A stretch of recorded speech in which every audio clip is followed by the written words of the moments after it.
I'm a forest ranger, and I've been working in the wilderness for 3 years now. The call of nature, the tranquility of the towering trees, and the pristine beauty of the mountains keep me going. But I've learned the hard way that the wilderness is not always a safe haven. There's one place in particular, the Alaskan mountains, where I came face to face with a nightmare I could never have imagined. It all started when I was assigned to a remote section of the forest in Alaska, a sprawling wilderness known for its breathtaking scenery, but also its dangerous wildlife. The first few days went by without incident. I checked the trails, maintained the campgrounds, and patrolled the park, all while soaking in the tranquility of my surroundings. But soon enough, the serene atmosphere began to shift, and I felt a disquieting sense of foreboding settle over the area.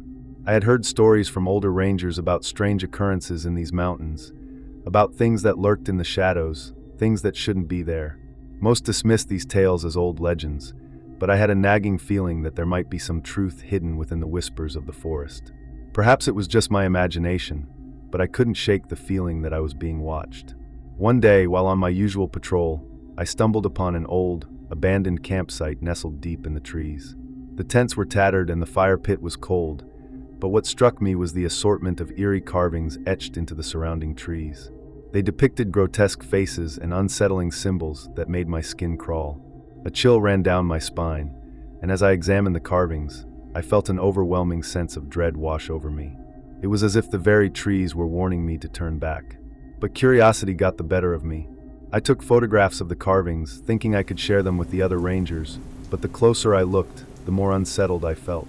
It was then that I heard a noise, an unmistakable rustling coming from the dense brush nearby.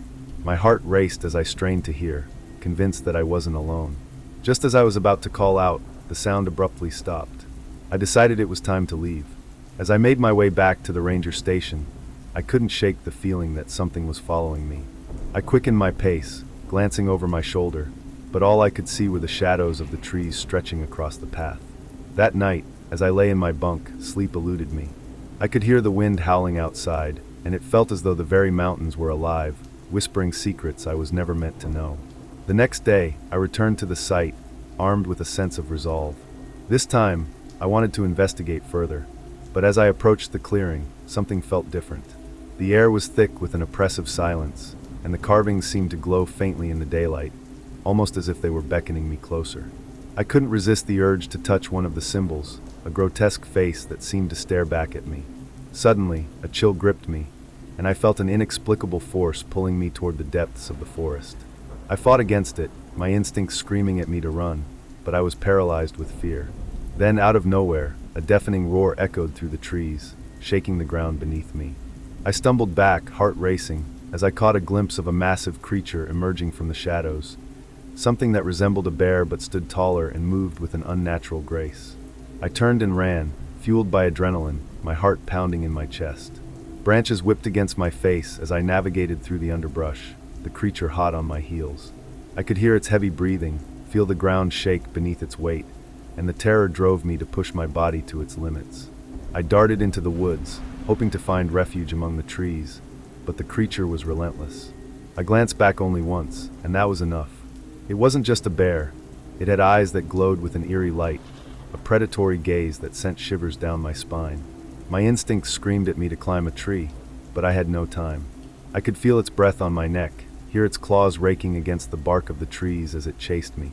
Just when I thought I couldn't run anymore, I spotted a narrow ravine ahead. With no other choice, I leaped into it, tumbling down the slope and landing hard on the rocky ground. Pain shot through my body, but I quickly scrambled to my feet, pressing myself against the jagged wall of the ravine. I could hear the creature above me, sniffing, searching for me. For hours, I remained hidden in that ravine, trembling with fear, listening as the creature prowled above. Finally, the sounds began to fade, and I cautiously peeked out. The forest was still and quiet, as if nothing had happened at all. I waited, heart racing, unsure of what to do next. After what felt like an eternity, I finally mustered the courage to climb out. As I made my way back to the ranger station, I vowed never to return to those mountains again. The experience had changed me. I had seen something that defied explanation, something that belonged to the realm of nightmares. The wilds of Alaska held secrets far darker than I could have imagined, and I was fortunate to have escaped with my life. To this day, I can still feel the weight of those eyes on me, the haunting reminder that some places are better left unexplored. The mountains of Alaska are beautiful, yes, but there's a darkness that lurks beneath their surface. A darkness I encountered firsthand, a darkness that I will never forget. So if you ever find yourself in the Alaskan wilderness, heed my warning. Some places are not meant for the faint of heart, and the mountains can be unforgiving. The Alaskan wilderness is a realm of breathtaking beauty, where towering peaks meet sprawling forests, and rivers rush with crystal-clear waters. Yet, beneath this picturesque surface lies an untamed world, steeped in ancient lore and secrets best left undisturbed. It is within this stark and stunning backdrop that my story unfolds. A tale not just of survival, but of confronting the very essence of fear itself. I'm Jimmy, a forest ranger who has dedicated the last 3 years of my life to the preservation of these wild lands. My role is to maintain the trails, monitor wildlife populations, and educate the public about the delicate balance of our ecosystem. Though I've learned to navigate the trails and handle the demands of my job, I am acutely aware that my colleagues see me as inexperienced and perhaps even reckless. Their mistrust looms over me like the shadow of the towering mountains, often making me question my place in this challenging environment. The ranger station where I work is a modest building, nestled at the edge of a vast forest. It's surrounded by a high wooden fence, painted a dull green that blends into the surroundings. Inside, the walls are lined with maps, and shelves are filled with field guides and manuals. There are photographs from past rangers, some smiling, others serious, all bearing witness to the countless seasons spent in the wilderness. I often catch myself studying those photos, longing to feel the same sense of pride and camaraderie they radiate. My colleagues are a mix of seasoned rangers, each with their own stories and experiences etched into their faces. They gather around the kitchen table, sharing tales of past encounters with wildlife and recounting moments that tested their limits. While I sit silently, absorbing their stories, I can't help but feel like an outsider. My youthful exuberance is often met with skepticism, and my eagerness to prove myself sometimes leads me into dangerous situations. They view me as a rookie, perhaps someone who should still be in training, rather than out on the front lines of nature's unpredictability. One ranger, Carl, stands out as the most skeptical of my abilities. He's been patrolling these woods for over a decade and possesses an almost instinctual understanding of the forest. He frequently tells me about the dangers lurking in the shadows and warns against underestimating the wilderness. His gruff demeanor masks a genuine care for the land, but his warnings often feel more like scorn directed at my inexperience. I want to prove him wrong, to show that I belong here, yet the weight of his judgment hangs heavily on me. The mountains themselves are more than just a backdrop. They are a character in their own right. Towering and imposing, they stretch across the horizon, their peaks often shrouded in a thick veil of clouds. Each year, they undergo a transformation, shifting with the seasons from lush greens in the summer to stark whites in winter. However, beneath this beauty lies a harsh reality. The weather can change in an instant, and the terrain is as unpredictable as the creatures that inhabit it.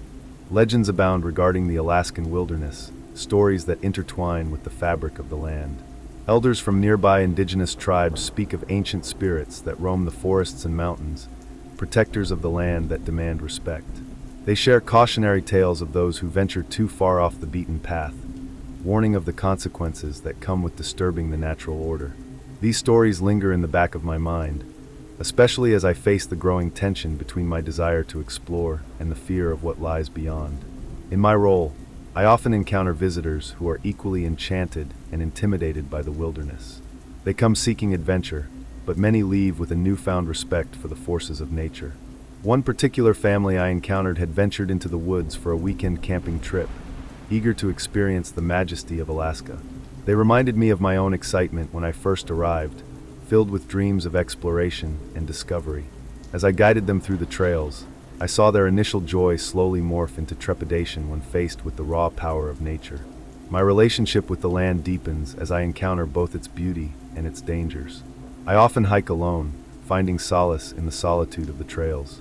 The sound of rustling leaves and the call of distant animals become my companions. Yet, it is during these solitary moments that I feel most vulnerable, haunted by the stories of the forest's past. I think of Carl's warnings and the legends of vengeful spirits. I can't shake the feeling that the wilderness is alive, that it watches and waits for those who dare to tread too boldly. The turning point in my understanding of this land occurs when I stumble upon the old, abandoned campsite, an experience that challenges everything I thought I knew about the wilderness. The unsettling carvings etched into the trees are not just the remnants of past campers. They are a testament to the forest's hidden truths.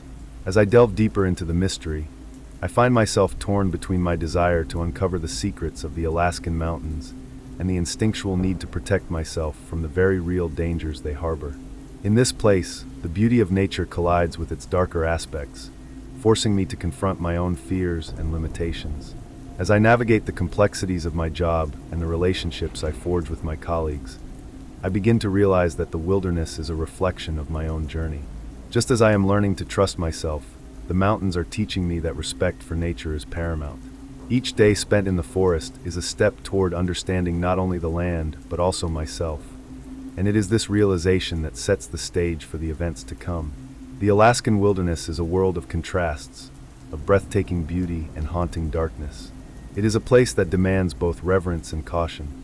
As I prepare to venture deeper into this landscape, I carry with me the lessons of the past, the weight of my fears, and the hope that I will emerge from the depths of the forest changed for the better. As summer faded into fall, the Alaskan wilderness transformed. The vibrant greens of the foliage morphed into a kaleidoscope of reds and golds, while the crisp air carried the scent of pine and impending winter. Despite the beauty surrounding me, I felt an unsettling tension brewing within the ranger station and beyond. The other rangers began to whisper about a series of unsettling incidents, strange noises echoing through the woods at night, wildlife behaving erratically, and hikers reporting a creeping dread that followed them on the trails. It was as if the mountains were waking from their summer slumber, revealing a more sinister side. One chilly afternoon, I was on patrol when I encountered Carl in the station's small kitchen. He was seated at the table, poring over maps, his brow furrowed with worry. I approached, eager to hear his thoughts on the rumors circulating among the team. "Jimmy," he began, his voice low and gravelly, "have you noticed how quiet it's been lately? No birds, no squirrels. It's unnatural." I nodded, recalling the eerie silence that had enveloped the forest. "I thought it was just the change of seasons," I replied, trying to dismiss the unease creeping into my thoughts. "It's more than that. Something's off. I don't like it," he said, slamming the map down, his frustration evident. "I've been doing this job for over a decade, and I've never seen anything like it. We need to stay vigilant." His words lingered in the air, creating an atmosphere thick with foreboding. It was clear that Carl felt something dark was brewing beneath the surface of our tranquil world. As the days passed, I found myself increasingly drawn into the strange happenings. I wanted to believe that it was merely paranoia fueled by the changing seasons, but my instincts told me otherwise. The conflict escalated one night when I was assigned to the night shift at the ranger station. My colleagues had decided to hold a small gathering to share ghost stories and unwind from the long week. As they gathered around the flickering fire, laughter and camaraderie filled the air. But as the stories grew darker, the mood shifted. Carl shared a tale of a ranger who had gone missing in these very woods many years ago, a warning against straying too far from the beaten path. "People say he still roams the mountains, searching for something he lost," Carl said, his voice dropping to a conspiratorial whisper. "They say he's taken the lives of those who ignore the warning signs." A chill ran down my spine as the fire crackled, the shadows dancing around us like ghosts. I glanced out the window, half expecting to see a figure lurking in the darkness. The tales that had seemed like mere folklore now felt all too real. I tried to shake off the fear, but it clung to me a second skin. Later that night, as I conducted my rounds, I stumbled upon something strange, a series of peculiar markings carved into a tree. They were unlike anything I'd seen before, intricate spirals that seemed to pulsate with an unsettling energy. The hair on the back of my neck stood on end as I traced the carvings with my fingers. I could feel an otherworldly presence, as if the forest itself was trying to communicate a warning. My unease turned into obsession. I started researching the markings, delving into old ranger logs and local folklore. The deeper I went, the more I uncovered about the area's dark history, a history riddled with tales of spirits that demanded respect and vengeance against those who trespassed on sacred ground. The legends warned of a deep-seated anger in the land, one that could manifest in violent ways. Determined to uncover the truth, I began to explore the areas surrounding the ranger station. Each day I ventured further into the wilderness, mapping out trails and documenting unusual occurrences. My colleagues watched with a mix of concern and skepticism, especially Carl, who repeatedly warned me to tread carefully. His warnings only fueled my determination to prove myself and my instincts. As I pushed deeper into the mountains, I began to notice changes in my surroundings. The forest felt alive, as if the trees were watching my every move. I could hear whispers on the wind, faint voices that seemed to echo the legends I had read. I questioned my sanity, but the more I listened, the more the whispers became a symphony, guiding me further into the heart of the woods. The tension reached a boiling point when a group of tourists went missing after hiking a remote trail. Panic rippled through the ranger station as search teams were dispatched, but their efforts proved futile. Days turned into weeks, and the once bustling trails fell eerily silent. My colleagues grew anxious, their frustration mounting as each search effort ended in disappointment. During this time, I felt an overwhelming urge to confront the forest, to unravel its secrets. I believed that the key to the mystery lay within the markings I had discovered. Driven by desperation, I decided to hike to the location where I had first encountered the carvings, hoping to find answers. As I climbed the rugged terrain, the atmosphere shifted, thickening with an unexplainable heaviness. The whispers grew louder, surrounding me like an embrace. I stumbled upon an ancient clearing, overgrown and forgotten. The air crackled with energy, and I could feel the weight of history pressing down upon me. In the center of the clearing stood a stone altar, adorned with offerings left by those who had come before me. Items of significance, tokens of respect for the spirits of the land. Kneeling before the altar, I felt a surge of emotion, a mix of fear, reverence, and a sense of belonging.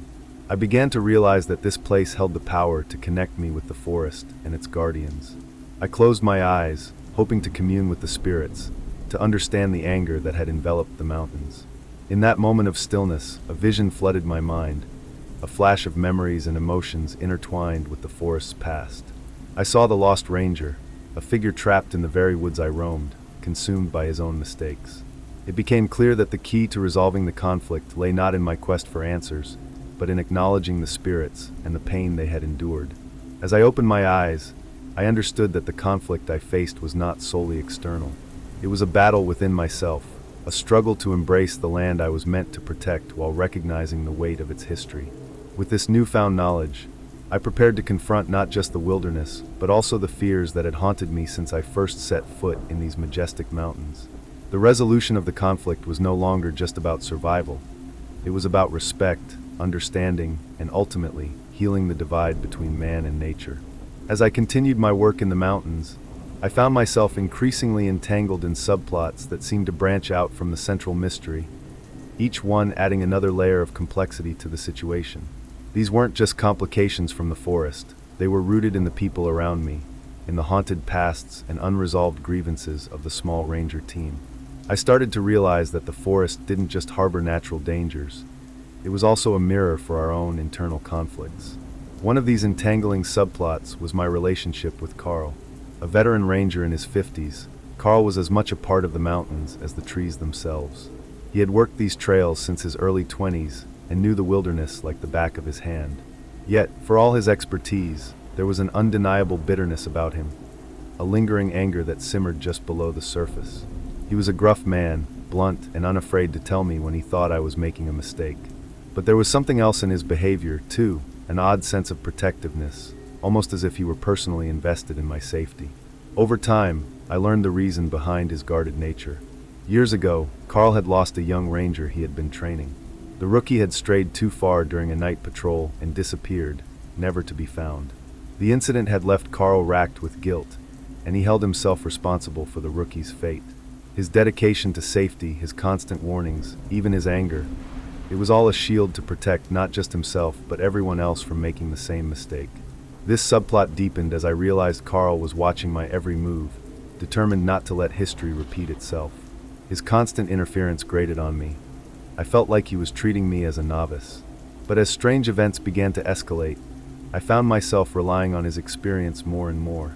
Our strained mentor-mentee relationship evolved into a begrudging alliance, shaped by his past trauma and my growing need for answers. Carl's presence became both a guide and a restraint, a reminder of the personal consequences of the mystery I was probing. Meanwhile, another subplot began unfolding with Lena, a fellow ranger and relative newcomer to the team.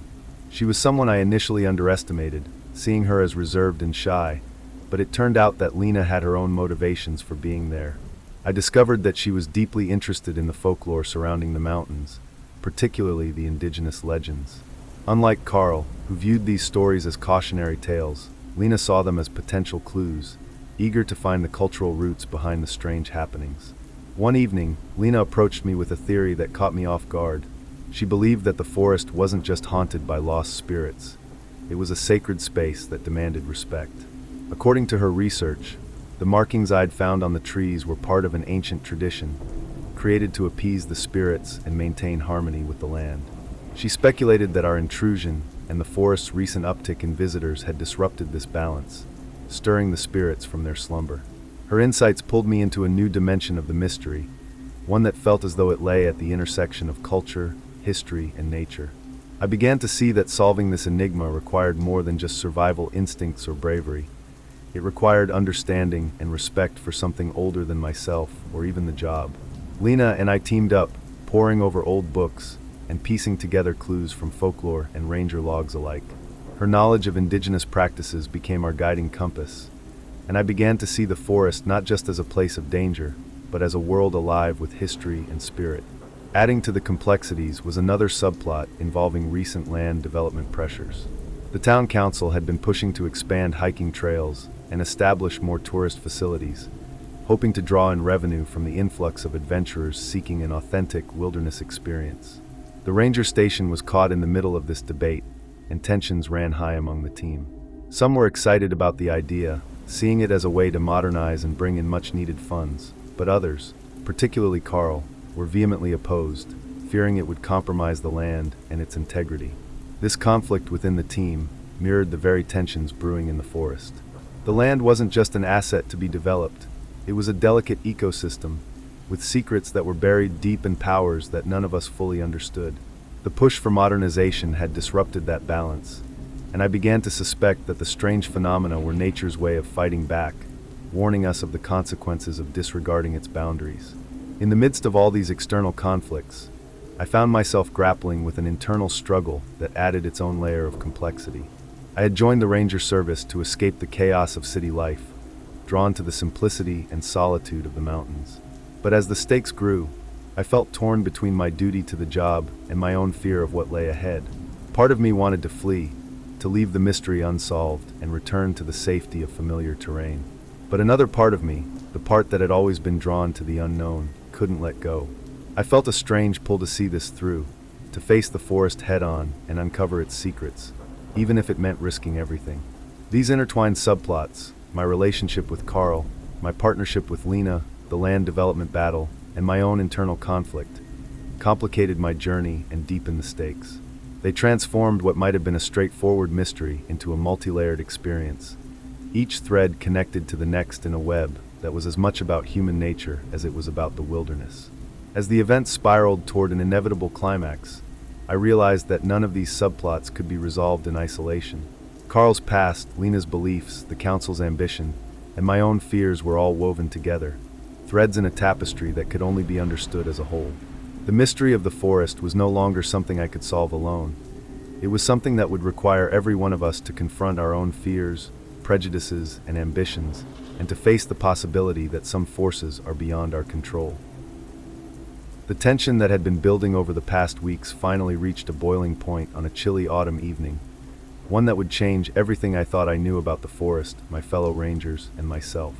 It started with an unexpected storm that swept in from the north, darkening the skies and sending gusts of wind howling through the trees. The air was charged with an electric energy, as if the forest itself was alive and aware, bracing for the chaos to come. That evening, Lena and I were poring over a collection of old ranger logs, trying to uncover any connections between past incidents and the strange occurrences we had been experiencing. We were huddled inside the ranger station, the flickering light of a single bulb illuminating the pages before us. Outside, the wind whipped through the trees, their branches bending and swaying as if whispering secrets to one another. The storm felt ominous, a prelude to the unfolding drama. Just as we were piecing together a particularly troubling account of missing hikers, the power flickered and went out, plunging us into darkness. The generator kicked on a moment later, humming steadily, but the shadows cast by the light felt unnaturally heavy. It was as if the forest had reached inside and snuffed out the light, leaving us vulnerable and exposed. The moment was disrupted by a loud bang against the side of the station, a noise that sent both of us jumping to our feet. My heart raced as I grabbed a flashlight and peered through the window. The wind had knocked a branch loose, but there was something else, something moving just beyond the tree-line. A flicker of movement caught my eye, and I squinted, trying to make sense of what I saw. "Did you see that?" I asked, my voice a whisper. Lena nodded, her brow furrowed. It looked like something, or someone was out there. With the storm intensifying, we knew we couldn't ignore it. Despite our apprehension, we decided to investigate, both of us feeling an inexplicable urge to uncover the truth. We grabbed our gear, throwing on rain jackets, and stepped into the tempest. The wind howled around us, and the rain stung against my skin as we made our way into the darkened woods. The forest was transformed by the storm, a cacophony of sound and movement. Trees creaked ominously, and shadows danced menacingly in the fading light. As we pushed deeper into the trees, the ground beneath our feet became treacherous, slick with mud and fallen leaves. The atmosphere felt charged, as if the storm was amplifying the energy of the forest, heightening our senses and amplifying our fears. With each step, the fear of the unknown clawed at my mind, but a strange compulsion drove me forward. There was a shared understanding between Lena and me. We were in this together, bound by a common goal to uncover the truth behind the mystery that was unfolding in the heart of the mountains. After what felt like an eternity of trudging through the mud and rain, we reached a clearing, and my breath caught in my throat. In the center of the clearing stood a massive tree, its trunk gnarled and twisted, its branches reaching out like skeletal fingers clawing at the sky. Around the base of the tree were markings, symbols carved into the bark that matched the drawings Lena had been studying. They pulsed faintly in the dim light, a ghostly glow that sent chills racing down my spine.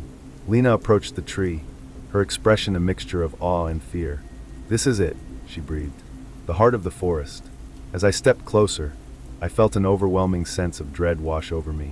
The air was thick with tension, and an unshakable feeling that we were being watched seeped into my bones. Just as I turned to call out to Lena, a loud crack echoed through the clearing, followed by a terrifying roar. The storm seemed to respond to this primal sound, lightning flashing across the sky, illuminating a dark figure lurking at the edge of the trees.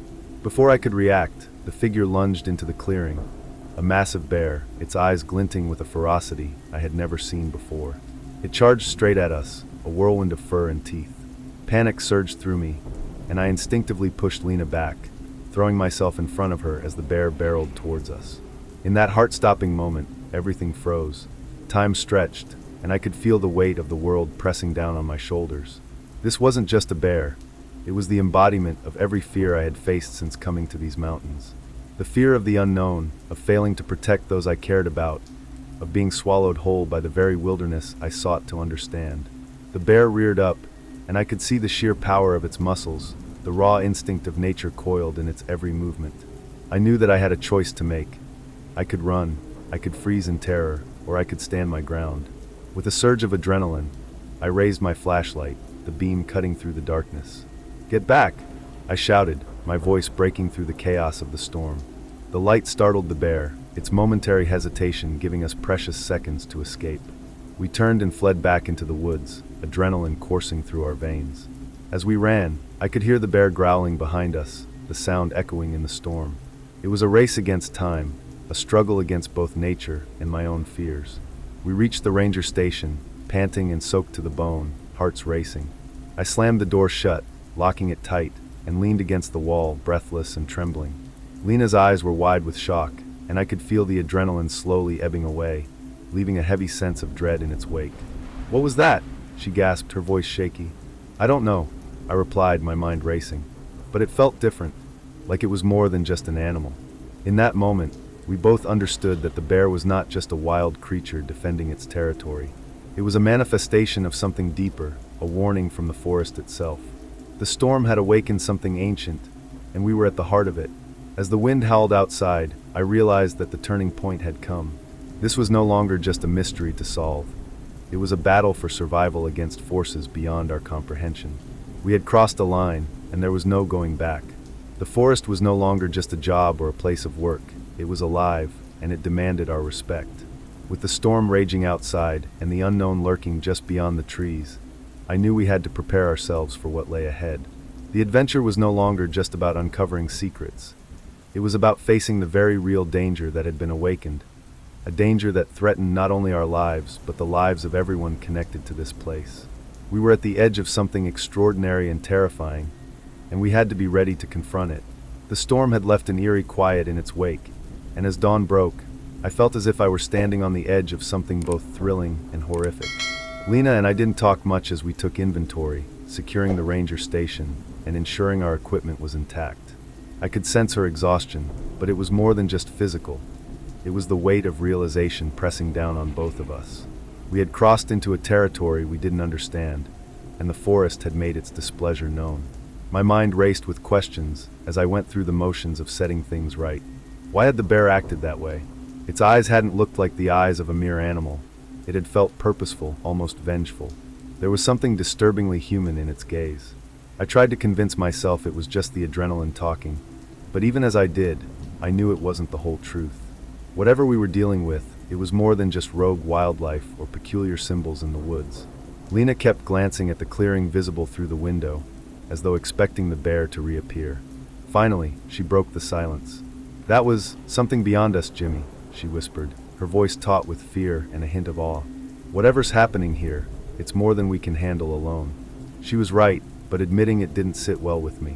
I had spent years building my identity as a ranger, someone who could stand against the wild without backing down.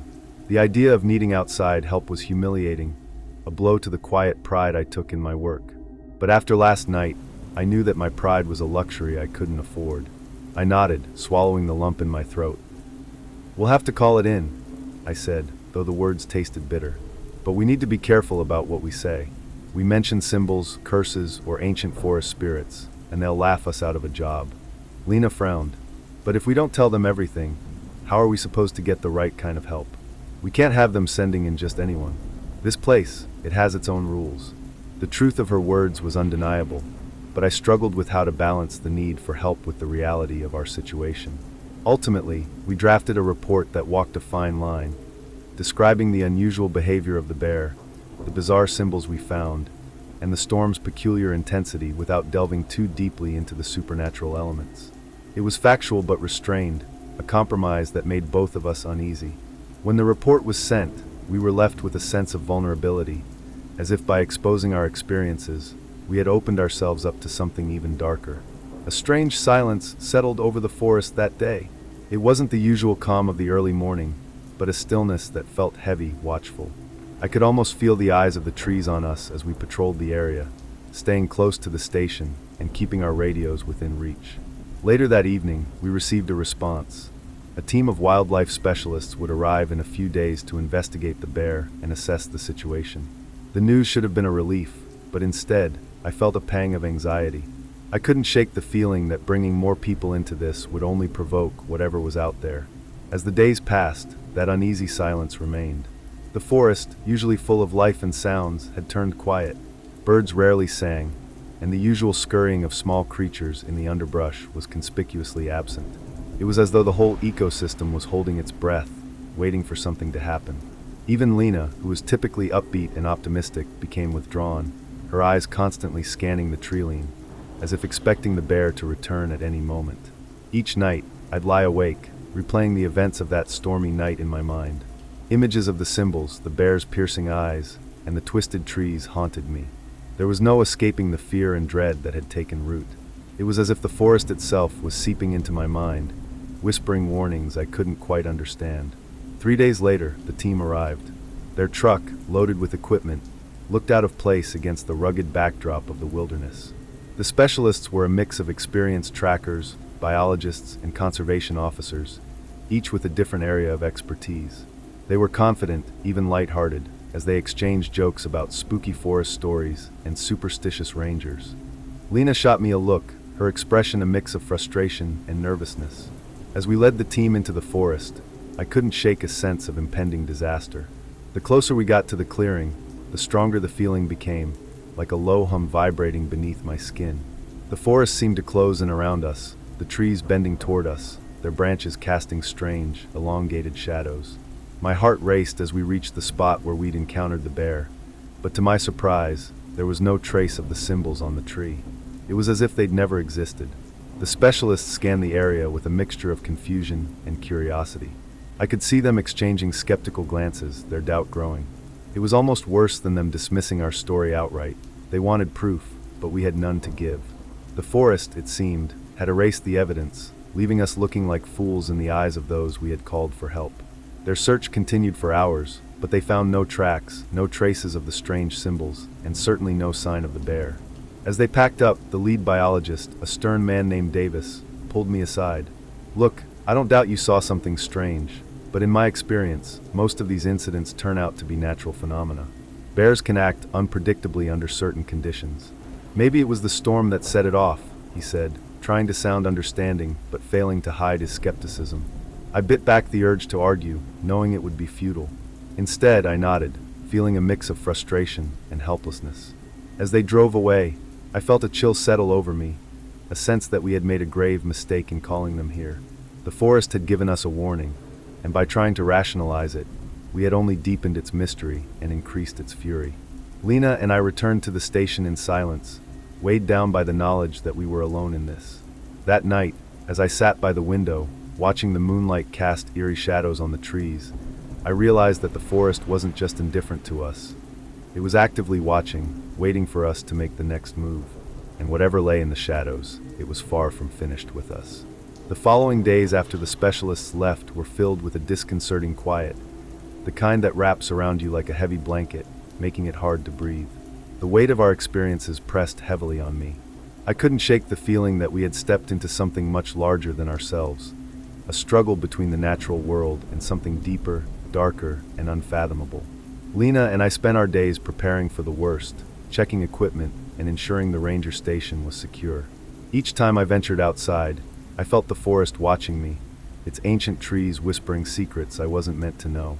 I had always believed I was a guardian of this land, but now I felt like an intruder, a trespasser in a realm that demanded respect and fear. One afternoon, as I was organizing supplies in the storage shed, I caught a glimpse of Lena standing at the edge of the clearing, staring intently at something. Curiosity got the better of me, and I walked over to her, noticing the tension in her posture. "Lena, what's up?" I asked, trying to sound casual despite the gnawing apprehension in my gut. "Look at this," she replied, pointing at the ground. I knelt beside her and squinted at what she was indicating, a series of impressions in the mud, large and deep, leading away into the underbrush. They didn't look like bear tracks. They were too wide and oddly shaped. "What do you think made these?" I asked, my heart racing. "I don't know, but they're fresh," she said, her voice trembling slightly. "We need to follow them." A surge of adrenaline coursed through me, mixing with a sense of foreboding.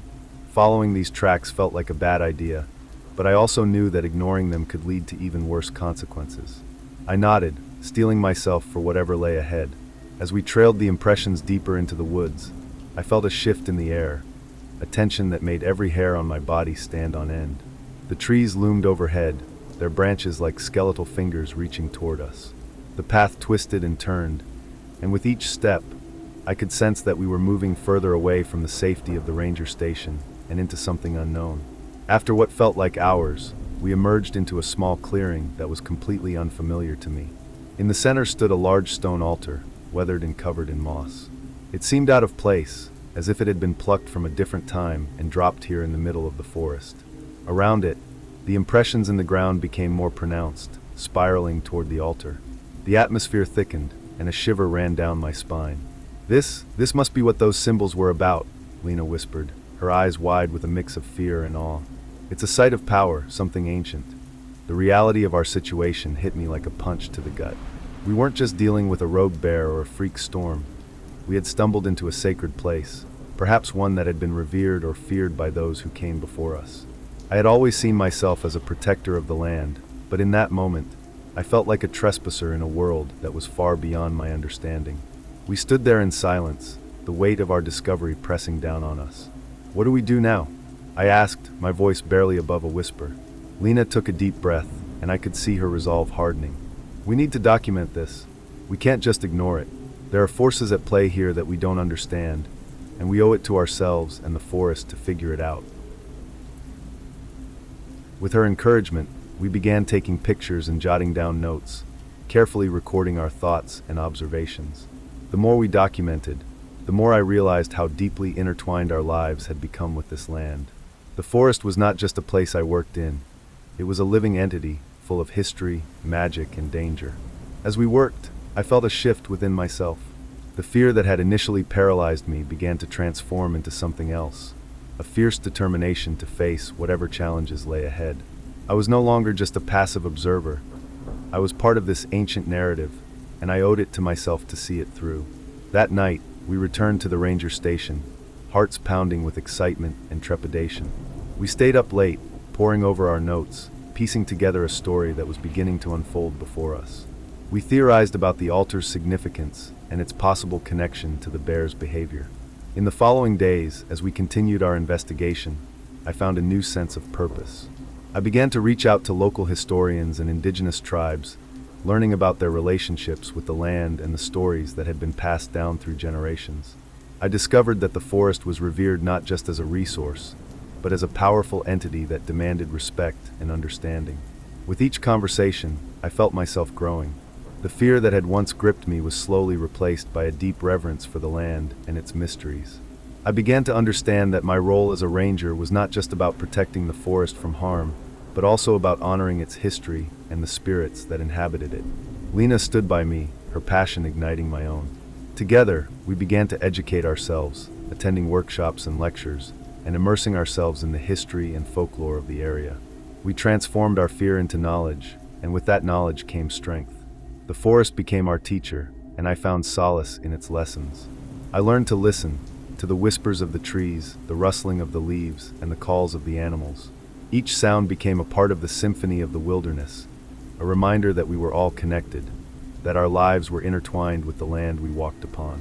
As the weeks passed, I realized that our initial encounter with the bear had been a turning point, not just for me but for both of us. It had forced us to confront our fears, to seek understanding in the unknown. We had grown from rangers into stewards, guardians of a deeper truth. Eventually, as we prepared to close the ranger station for the season, I stood at the edge of the clearing, looking back at the forest. The shadows were long, and the colors of autumn were beginning to paint the trees in brilliant hues of gold and crimson. I felt a sense of peace wash over me, a profound gratitude for the lessons I had learned. The bear and the altar had become symbols of transformation, not just for the forest, but for me. I had stepped into the unknown, faced my fears, and emerged stronger. I now understood that courage was not the absence of fear, but the willingness to confront it. And as I prepared to leave, I felt the forest watching over me, not as an enemy, but as a powerful ally. In the end, it was not just about survival.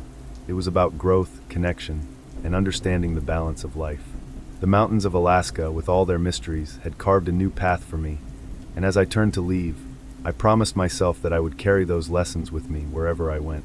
The weeks leading up to the climax of our ordeal in the Alaskan wilderness were filled with an unsettling mix of anticipation and dread. As Lena and I immersed ourselves deeper into the mystery surrounding the ancient altar, I could feel a storm brewing, not just in the weather, but in the very fabric of the forest around us. Each day brought new discoveries, but with them came a growing sense of urgency, as if the forest was preparing us for something we could scarcely comprehend. After documenting the altar and the strange tracks leading to it, we spent hours researching the history of the land. The library in the nearby town was a treasure trove of information, and we became regulars there, poring over old maps, journals, and folklore.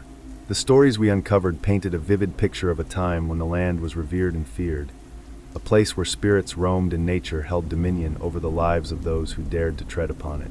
One evening, as we were sifting through dusty volumes, we stumbled upon a local legend about a creature known as the Wendigo, a malevolent spirit said to embody the primal fears of hunger and desperation. The tales were chilling, describing how it could mimic the cries of the lost, luring unsuspecting victims deeper into the forest where they would meet their doom. As I read the accounts, I felt a chill creep down my spine. The behaviors of the bear we encountered, its unnatural aggression, began to fit the narrative of the Wendigo. Was it possible that something far darker was at play? The legend seemed to resonate with Lena as well. She looked at me with wide eyes, her face a mixture of fear and determination. "We need to take this seriously, Jimmy. If there is any truth to these stories, we have to be prepared for anything." With that in mind, we made a plan. We would not only document our findings, but also set up protective measures around the ranger station and the altar. Armed with knowledge, we sought the wisdom of the indigenous peoples of the area, hoping to gain insights into how they had coexisted with the forces of the wild. We reached out to local tribal leaders, requesting permission to learn from their traditions and perspectives. Their response was cautious but welcoming. I'll never forget the day we met Elder Nia, a respected storyteller and historian of her tribe. She greeted us with a knowing smile, her eyes glinting like the sun breaking through the clouds. As we sat together in her small cabin, the air heavy with the scent of cedar, she shared stories of the land that resonated with the truths we had uncovered. The spirits of the land are powerful, and they remember those who have come before, she said, her voice low and reverberating with authority. To walk in their presence is to tread lightly and with respect. They can feel your intentions and know your heart. You must honor them, or you risk awakening forces that should remain undisturbed. Elder Nia taught us rituals of respect, offering tobacco to the land, making offerings of gratitude, and seeking forgiveness for any unintentional harm we may have caused. We learned the importance of listening to the whispers of the forest, to observe the signs it provided. This knowledge fortified our resolve, and we felt empowered to face whatever awaited us. As the leaves began to change, signaling the arrival of autumn, the forest transformed into a tapestry of colors. But with the beauty came a foreboding sense of change, as if nature itself was holding its breath. The days grew shorter, and the nights longer, with shadows creeping into our lives like uninvited guests. The bare sightings persisted, and the unease in our hearts swelled. Each night, we would sit by the fire, its flickering light battling the encroaching darkness, discussing our fears and the events that had transpired. I could see the resolve in Lena's eyes, a reflection of my own determination. We were in this together, partners facing a force we didn't fully understand but felt keenly in our bones. One night, as we gathered around the fire, Lena turned to me, her expression serious. "We need to confront this," she said. "We can't let fear dictate our lives. If there's something out there, something that threatens this place, we have to face it head on." Her words ignited something within me. I had spent so long feeling powerless, haunted by my fears and doubts. But standing beside her, I felt a new strength rising. "You're right. We'll gather our equipment, set up around the altar, and observe. We'll document any changes in the environment and behavior of the wildlife. If there's something lurking, we need to know." As we planned, I felt a clarity wash over me. We prepared our gear meticulously, ensuring we had everything we might need: cameras, flashlights, food supplies, and a means of communication. We marked the path to the altar, ensuring we could navigate even in the dark. Symbol of our resolve, a testament to our commitment to protect this land and confront the unknown. The nights grew colder, and the forest took on an eerie stillness, but we pressed on, determined to fulfill our mission. Our preparation was not just about physical readiness, it was about mental and spiritual fortitude. We spent evenings meditating, centering ourselves, and reaffirming our purpose. I could feel the energy shifting, the forest resonating with our determination. On the eve of our planned confrontation, we sat at the ranger station, the weight of anticipation heavy in the air. As the sun dipped below the horizon, painting the sky in hues of orange and purple, I couldn't shake the feeling that something monumental was about to unfold. It was as if the forest was holding its breath, waiting for us to make our move. "Tomorrow," Lena said softly, breaking the silence, "we'll confront whatever is out there, together." I nodded, the gravity of her words settling over me. In that moment, I knew that we were not just preparing to face a creature or a force. We were stepping into a deeper understanding of ourselves and the world around us.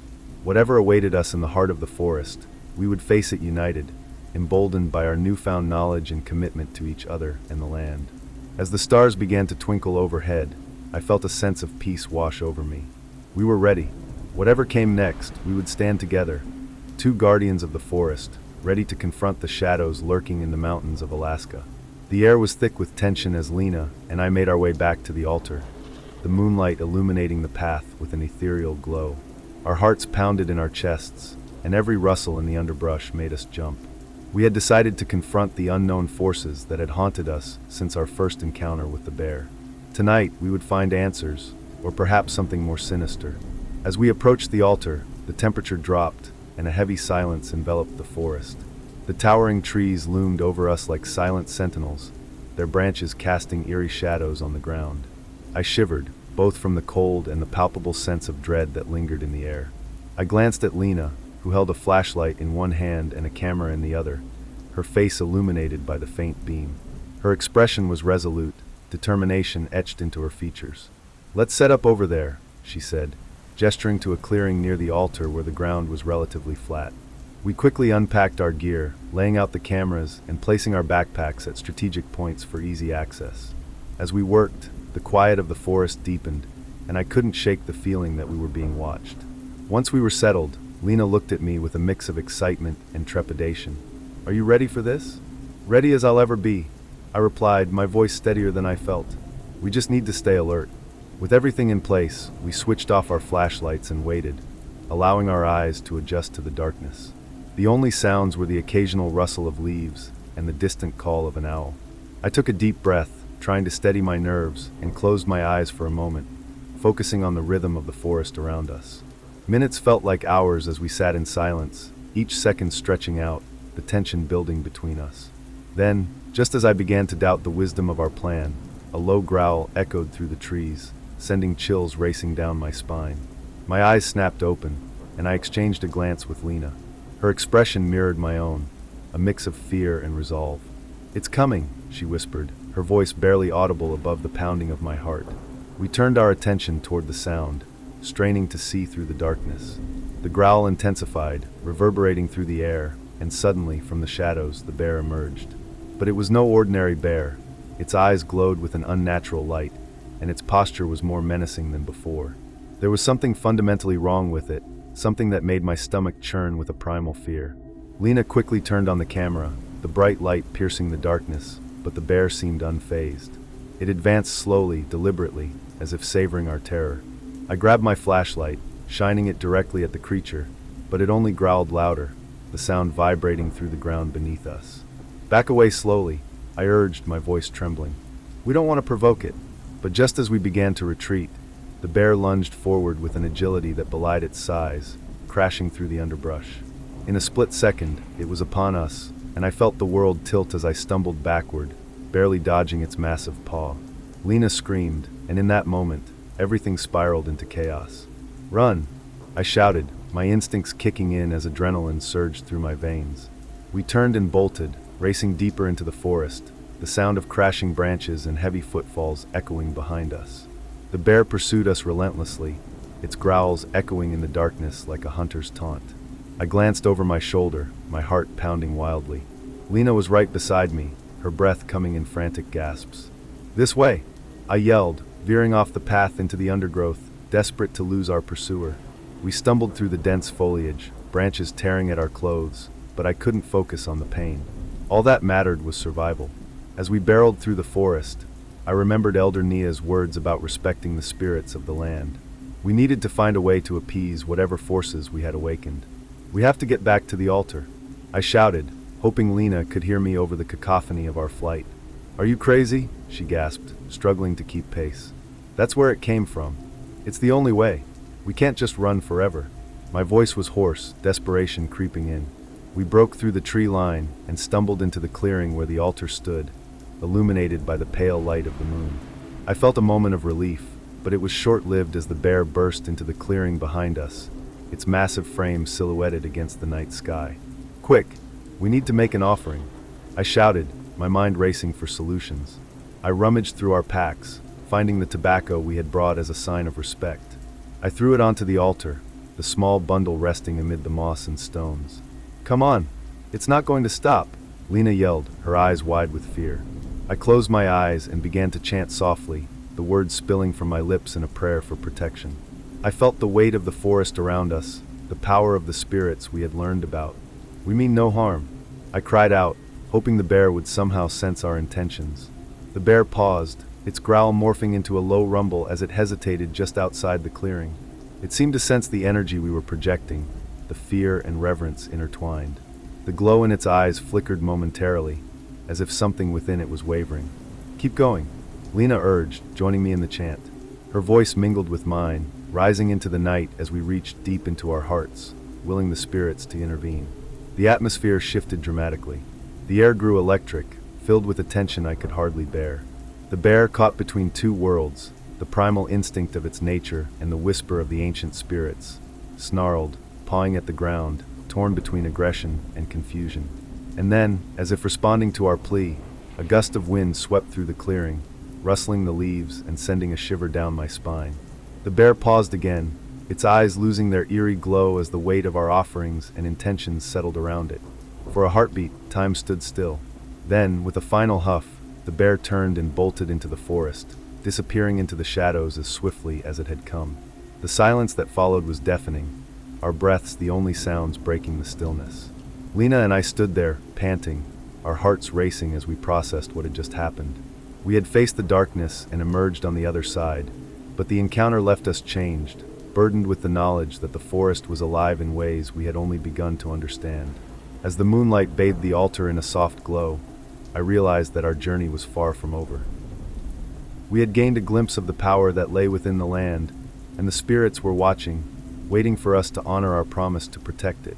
Together, we would continue to delve deeper into the mysteries of the Alaskan wilderness, but now with a profound respect for the unseen forces that shaped our world. As the first light of dawn crept over the horizon, casting golden rays through the trees, Lena and I found ourselves in a strange and surreal peace. The terror of the previous night felt distant, yet its impact lingered in the air, heavy with unspoken truths and a newfound understanding of the world around us. We stood at the altar, still catching our breath, the remnants of our offerings scattered on the ground, a reminder of our encounter with the bear and the ancient forces that govern the Alaskan wilderness. In the light of day, the forest seemed transformed. The shadows that had loomed so ominously during the night were now just patterns of light filtering through the leaves. The world felt alive, vibrating with energy and potential. Yet, it was a different kind of life, one that demanded respect and reverence rather than fear. I could still feel the weight of the bear's presence, its primal power a stark reminder of the thin veil between our reality and the spirit world. Lena turned to me, her expression a mixture of relief and determination. "We did it, Jimmy. We faced it together," she said, her voice steady. "But we can't let our guard down. There's so much more to learn about this place." I nodded, realizing that our journey had only just begun. The forest held secrets, stories woven into its very fabric, and it was our responsibility to uncover them, not only for ourselves, but for the generations to come. We were guardians of this land now, and I could feel the weight of that responsibility settling on my shoulders.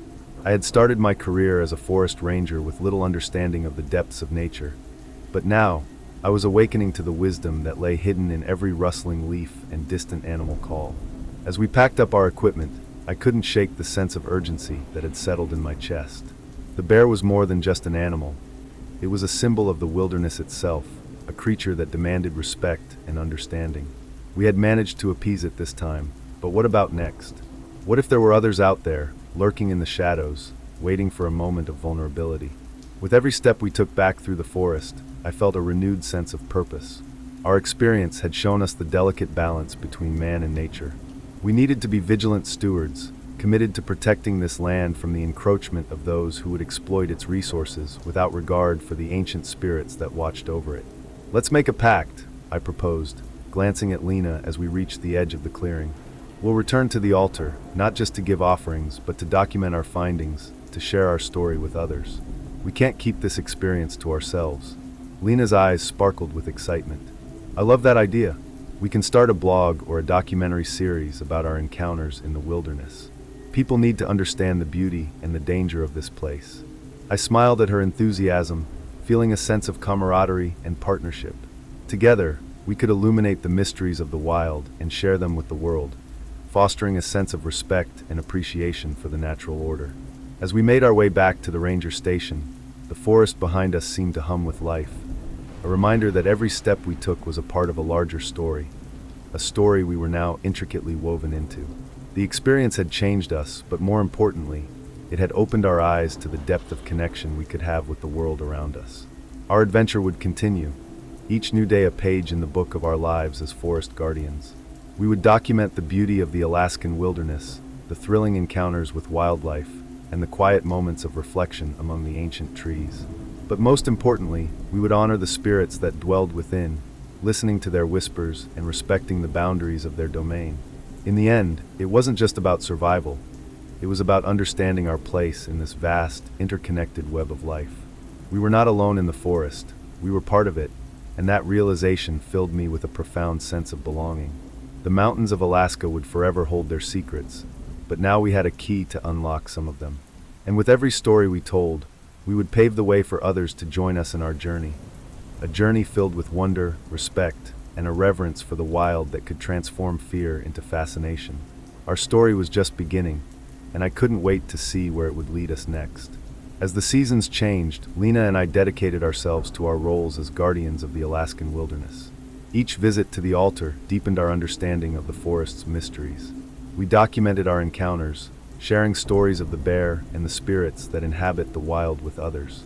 The blog gained traction, inspiring a community of nature lovers who began to appreciate the delicate balance between humanity and the natural world.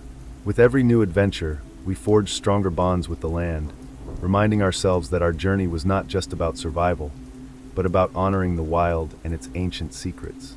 If you enjoyed this tale of survival and discovery in the Alaskan wilderness, don't forget to subscribe and share your thoughts in the comments. Have you ever faced a moment that changed your perspective on nature?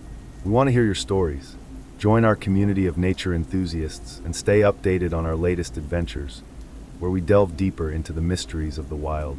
Click the link to explore more captivating tales, and remember, respect and understanding of nature can lead to incredible journeys.